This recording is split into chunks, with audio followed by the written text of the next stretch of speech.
ಆಟೋಟಗಳಲ್ಲಿ ಭಾಗವಹಿಸುವುದರಿಂದ ನಮ್ಮ ದೈಹಿಕ ಮತ್ತು ಮಾನಸಿಕ ಆರೋಗ್ಯ ಸುಧಾರಿಸುತ್ತದೆ.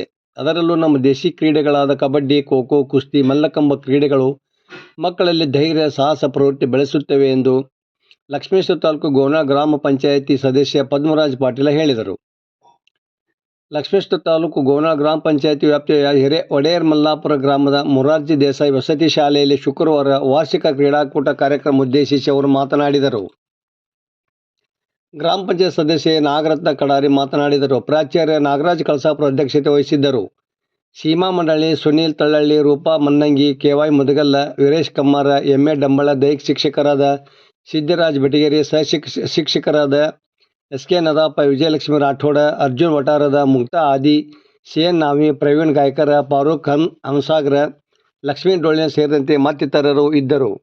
ವರದಿ ನಾಗರಾಜ್ ಹಣಿಗೆ, ಪ್ರಜಾಧ್ವನಿ, ಲಕ್ಷ್ಮೇಶ್ವರ. ಶಶಿಮುಖದ ನಸುನಗೆಯ ಬಾಲೆ ಕರ್ಣದ ಮುತ್ತಿನೋಲೆ, ಶಶಿಮುಖದ ನಸುನಗೆಯ ಬಾಲೆ ಕರ್ಣದ ಮುತ್ತಿನೋಲೆ, ನಸುನಗುವ ಸುಲಿಪಲ್ಲ ಗುಣಶೀಲ ದೇವಿ, ನಸುನಗುವ ಸುಲಿಪಲ್ಲ ಗುಣಶೀಲ ದೇವಿ, ಬಿಸಜಾಕ್ಷಿಯನ್ನ ಮನದಿ ನಿನ್ನವಳೆ, ಬಿಸಜಾಕ್ಷಿಯನ್ನ ಮನದಿ ನಿನ್ನವಳೆ, ವರವ ಕೊಡು ಯಮಗೆ ವಾಗ್ದೇವಿ ನಿಮ್ಮ ಚರಣ ಕಮಲಗಳನ್ನು ದಯ ಮಾಡು ದೇವಿ.